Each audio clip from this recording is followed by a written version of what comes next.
He was a racing genius, a visionary, a man who didn't just chase speed. These exclusive pictures were the last to be taken of Jim Clark. He redefined it. He built one of the most powerful automotive legacies the world has ever seen. But on a summer day in 1970, at a quiet English racetrack, he climbed into one of his own creations and never came out alive. This is a story of ambition, tragedy, and a man who quite literally lived and died for speed. Bruce Leslie McLaren was born on August 30th, 1937, in Auckland, New Zealand. His fascination with cars wasn't just a phase. It was in his blood. His parents ran a service station and workshop, and Bruce spent hours watching his father tinker with engines. But at the age of 9, a hip disease forced him into a hospital bed for 2 years. It was during this time, confined but not defeated, that Bruce began studying engineering, sketching cars, and imagining a life built on 4 wheels and speed. By 15, he was racing. By 22, he was on the Formula One grid. And he wasn't just fast. He was calculating, thoughtful, strategic.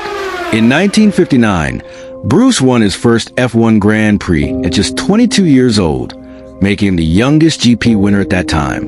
But Bruce didn't just want to race other people's cars. He wanted to create his own. In 1963, he formed Bruce McLaren Motor Racing Ltd., the seed that would grow into McLaren Racing. His goal? Not just to win, but to innovate, to build machines that push the limits of physics and possibility.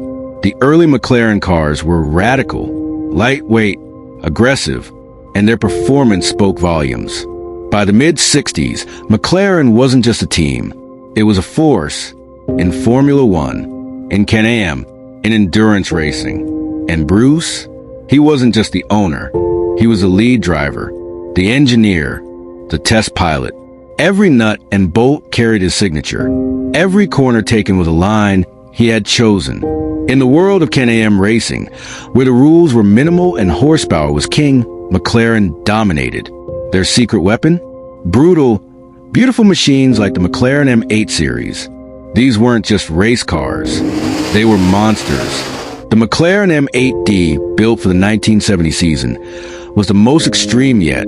It featured a massive 7.6-liter Chevrolet V8, producing over 680 horsepower in a chassis that weighed just over 1,700 pounds. No traction control, no electronic aids, no seatbelts in some cases. Just raw, unfiltered power strapped to a driver with nerves of steel. And Bruce McLaren wasn't content to watch from the pit lane. He wanted to feel every vibration, every twitch, every potential flaw, before it ever showed up in a race. June 2nd, 1970, Goodwood Circuit, England. Bruce was running a high-speed test of the M8D. It was going well, until it wasn't. At over 170 miles per hour, the unthinkable happened. The rear bodywork of the car detached. A catastrophic failure in a car so dependent on aerodynamics. With the rear downforce gone, the M8D became a missile. It spun, lifted, and slammed sideways into a concrete bunker on the track's edge.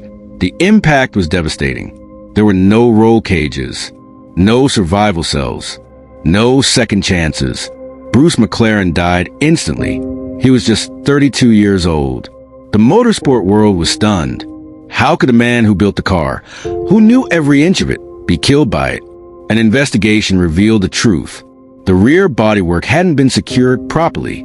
Under extreme pressure, it ripped off, leaving the car aerodynamically unstable and uncontrollable. Was it a freak accident, or the cost of innovation without safety margins? Some argue Bruce's perfectionism pushed his team too hard, too fast. Others blamed the wild nature of Can-Am itself, where danger wasn't just accepted, it was expected. But most understood one thing clearly. Bruce wasn't reckless. He was passionate, obsessive, and he believed in testing every risk before asking others to take it.